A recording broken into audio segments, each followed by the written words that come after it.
बात याद रखना, कबीरदास जी का पद याद आता है कि नथनी दीनी यार ने, नथनी दीनी यार ने तो चिंतन बारंबार।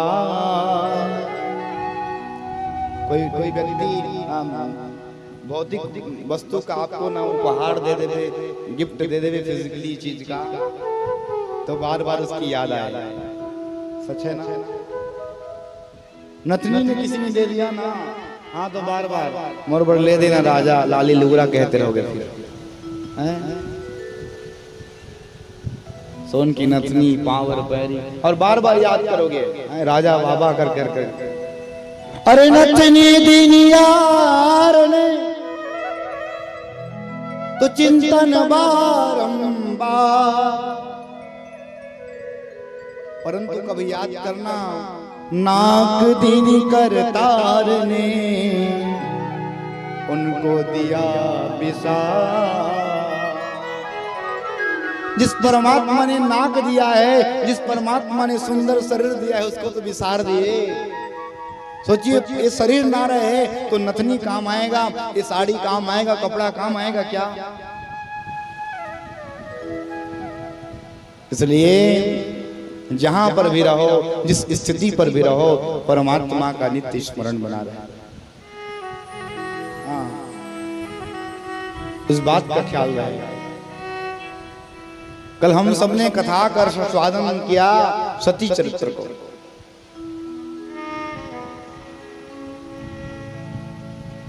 कि क्यों भगवान भोलेनाथ ने सती को क्यों त्यागा? क्यों? क्योंकि सती ने जाकर के भोलेनाथ की जो अर्धांगिनी है सती, उसने जाकर के किसकी परीक्षा लिया? माता जानकी का। जानकी का परीक्षा लिया और सीता का जानकी का रूप धारण करके लिया। भोलेनाथ ने कहा तुमने हमारी माँ का, हमारी जननी का इस शरीर से तुमने रूप धारण कर लिया, इसलिए महाराज तुमको तो इस जन्म में मैं अपना ही नहीं सकता हूँ। ऐसे भोलेनाथ हैं। हाँ, और उसी समय दक्ष ने महाराज एक बड़ा सा यज्ञ का आयोजन किया गया प्रयाग में। सारे के सारे यक्ष देवता किन्नर इत्यादि आए। सबने महाराज जैसे दक्ष आया प्रजापति के पद पर था, सबने खड़ा हो करके उनका सत्कार किया, लेकिन त्रिदेव ब्रह्मा विष्णु महेश नहीं खड़े हुए। भोलेनाथ को देखा और भोलेनाथ को महाराज खड़ा हुआ ना देख करके इसके मन में ईर्ष्या हो गई, मेरा दामाद हुआ, मेरा इज्जत नहीं करता है, इसको तो मजा चखा करके रहूंगा। हमारे जीवन में भी यही सबसे बड़ी गलत फहमी, हमको किसी भी प्रकार का पद प्राप्त हो जावे ना तो हम भी महाराज भूल जाते हैं। कुछ चीज की थोड़ा सा हमको पदवी मिल जाए तो हम सारा चीज भूल जाते, भुला देते। व्यक्ति की बुद्धि चार स्थिति पर बिगड़ती है, और ये कौन कौन से शास्त्र, धर्म शास्त्र महाराज आदेश करते हैं कि रूप यौवन संपत्ति प्रभुतात्म विवेकता। व्यक्ति सुंदर हो जाए तो फिर अभिमान आता है, फिर तो अपना गाना गाना आरंभ कर देता है, I am so beautiful, but this is wrong. सुंदरता अभिमान को महाराज लाता है और अभिमान व्यक्ति को ध्वस्त कर देता है। रूप यौवन जवानी के मन में व्यक्ति महाराज अपने आपा खो बैठता है। संपत्ति मिल जाए ना तो व्यक्ति महाराज बड़ी बड़ी बात करना आरंभ कर दे, और चौथा चीज ये प्रभुता पद का प्राप्त होगा। दक्ष भी प्रजापति के पद पर है, लेकिन ये भूल गया कि भोलेनाथ तो पूरे विश्व के महाराज नियंता हैं। भगवान को मजा चखाने की बात कहता है, बताओ। और भोलेनाथ से महाराज आज बदला लेने के लिए इसने क्या किया, इसने एक दिन महाराज हरिद्वार के कनखल में एक बृहद यज्ञ का आयोजन कर दिया। बृहद यज्ञ का आयोजन किया है भगवान शंकर को अपमानित करने के लिए। एक चीज याद रखिएगा, अगर आपने किसी को जीवन में कष्ट देने का सोच लिया है ना, तो फिर महाराज तो आपकी बारी का इंतजार करते रहिएगा। एक दिन माता सती अपने धारक गृह में क्रीड़ा कर रही थी, और क्रीड़ा कर रही थी तो उन्होंने चंद्रमा को महाराज देखा कि कहाँ जा रहे हैं, दक्ष के घर जाते हुए। रोहिणी को देखा, सती ने महाराज, सती जी की सखी का नाम विजया है, विजया को बुलाया, बोले आओ इधर। और विजया को बुला करके विजया ने महाराज सखी ने पुनः चंद्रमा से पूछा। चंद्रमा महाराज से पूछता है कि तुम कहाँ जा रहे हो। चंद्रमा ने कहा कि हम लोग दक्ष के घर जा रहे हैं। बोले कैसे? बोले वहां यज्ञ का बड़ा सा आयोजन रखा गया है। महाराज आनंदित हो गई सती मैया। अपने मायके में महाराज किसी भी प्रकार का आयोजन होता रहे ना, तो जाने की इच्छा तो महाराज पहले से ललायित होता रहता है। दौड़े दौड़े आई सती, भगवान शंकर के पास में गई, हाथ को जोड़ा, और हाथ को जोड़ने के बाद कहती है महाराज यज्ञ में जाने की अनुमति चाहिए था। भगवान शंकर कहते हैं सुनो देवी, अनाहुतस्तत्वास्ते देवी गच्छन्ति परमंदिरम् अवमानं प्राप्नुवन्ति मरणादधिकं तथा। बाबा तुलसी भी लिखते हैं इसी बात को, क्या कि जो बिनु बोले जाओ भवानी, जो बिनु बोले जाऊं भवानी, जो बिनु बोले जाऊं भवानी, जो बिनु बोले जाऊं भवानी।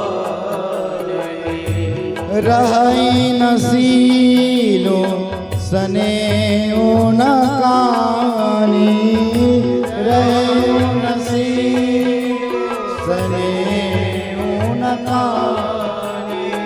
देखो देवी,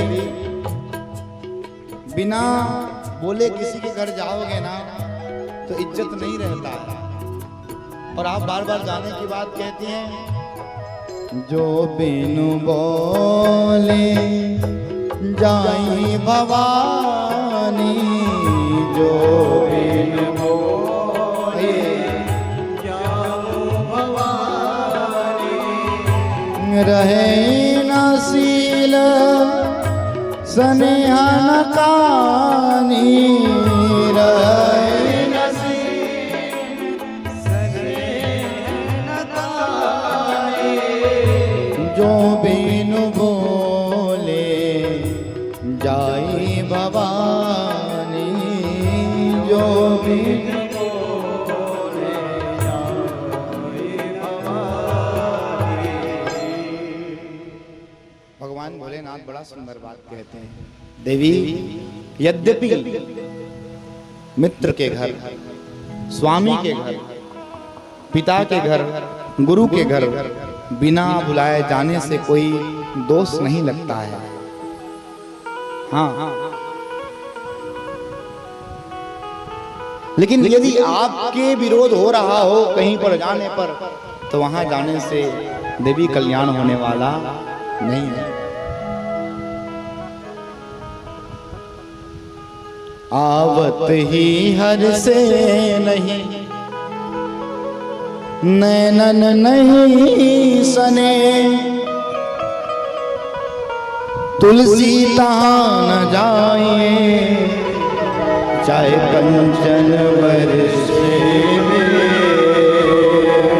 भगवान भोलेनाथ नीति का बात कहते हैं किसी के घर आपके जाने से उसके हृदय को यदि हर्ष नहीं है, आनंद नहीं है ना, तो उसके घर में चाहे कंचन भी बरसता क्यों ना हो, सोना भी क्यों ना बरसता, वहां जाना नहीं चाहिए। सती जी मानी नहीं है।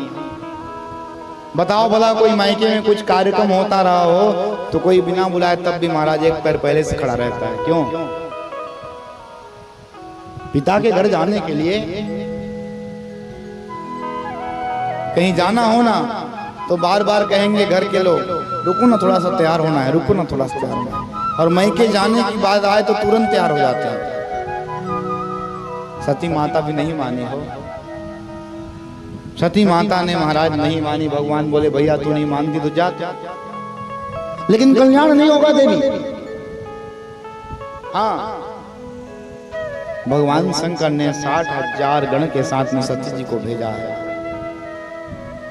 सती जी जैसे ही महाराज गई 60,000 आज अपने गणों के साथ में, और यज्ञ स्थल पर जैसे ही पहुंची, यज्ञ स्थल पर पहुंची तो देखा महाराज उन्होंने छोटे से छोटे देवता को यज्ञ में भाग मिला, किंतु महाराज देवाधिदेव महादेव को यज्ञ में कोई भाग नहीं मिला। न शुभा भागम क्रोधित क्रोधम दुर्वशम सती। महाराज इस भाग्य को ना देख, भाग को ना देख करके सती ने अपने भगवान का, अपने पति का अपमान को नहीं सह पाई, और महाराज अत्यंत क्रोध में महाराज भयंकर भयंकर उन्होंने बात को कह दिया। कहा पिताजी शिव का अर्थ कल्याण होता है, और आपने मंगलकारी कल्याणकारी भगवान शिव को तुमने यज्ञ में नहीं बुलाया, यज्ञ में भाग नहीं दिया।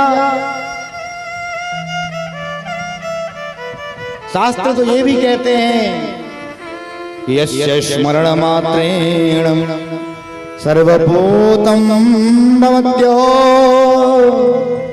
बिना तेन कृतं सर्वं पवित्रं न भवेष्यति। जिसकी स्मरण करने मात्र से सारा का सारा अमंगल दूर हो जाता है, उसको आपने इतने बड़े यज्ञ में भाग नहीं दिया। क्रोध के मारे महाराज सती अपने पिता को क्या क्या ना बोल रही हैं, लेकिन दक्ष कहता है यू शट अप, बोले तुम चुप रह, तुमको यहाँ पर किसने बुलाया है, तू काहे को आ गई, गच्छवा तिष्ठ, एक तो चुपचाप बैठ नहीं तो चले जाए यहाँ से। बताओ क्या बेटा होगा बेटिया पर। पता है जिस घर में बेटी और दामाद का नित्य आगमन होता है ना, समझो महाराज लक्ष्मी और नारायण आपके घर आ रहे हैं। जब एक बेटी का महाराज कन्यादान होता है उस समय लक्ष्मी होती है और वर नारायण होते हैं, उस समय उसके पांव को धो करके हम लोग पीते हैं। जिस घर में वर रोज आवे दामाद आवे ना, समझ जाओ महाराज उस घर में उन्नति है। हाँ, लेकिन यहाँ तो बिल्कुल उल्टा हो गया। देखिए, एक तो निमंत्रण नहीं दिया और बेचारी चली गई, पिता के घर में यज्ञ हो रहा है तो महाराज उनको उल्टा कहती हैं गच्छवा तिष्ठवा, चुपचाप बैठने तो यहाँ से चले जा। तुम्हारा पति अकुलीन है। सती ने महाराज जब अपने पति का निंदा को देखा, सहन नहीं कर पाई और कहा यो निंदतिं महादेव निंद्यमानं शृणोति वा तावो नरकं यातो यावच्चंद्र दिवाकरो। पिताजी आप भोलेनाथ का निंदा कर रहे हैं, बार बार महाराज निंदा करते, क्या कह रहे हैं जानते हैं? अस कही जोग अगणित अनुजारा, अस कही जोग अगणित अनुजारा, भयं सकल मक हाहाकारा, भयं सकल मक और ऐसे कह करके पिताजी आपने ऐसे भोलेनाथ जिसका स्मरण करने मात्र से कल्याण हो जाता है उसी का आप निंदा कर रहे हो। पिताजी आप गलत कर रहे हो। देवाधिदेव महादेव है, जगत के नियंता है, जगत के आधार है, उसी को आप योगी कहते हो, अमंगलकारी कहते हो। और महाराज क्रोध के मारे उनका जो अधर है पड़पड़ा रहा है। बाबा तुलसीदास लिखते हैं, अस कहीं जोग अगणित तनु जारा, अस कहीं जोग अगणित तनु, अस कहीं जोग अगणित तनु जारा, अस कहीं जोग अगणित तनु जारा। जैसे ही महाराज ऐसे ही कहा, अक्रोध आगनी से महाराज अपने शरीर को सती माता ने जलाना आरंभ कर दिया है। जैसी माता सती का शरीर जलना आरंभ किया है, क्या हुआ जानते हैं? भयऊ सकल मख हाहाकारा, भयऊ सकल मख हाहाकारा, भयऊ सकल मख हाहाकारा। पूरा का पूरा महाराज सकल लोक में हाहाकार हाहाकार।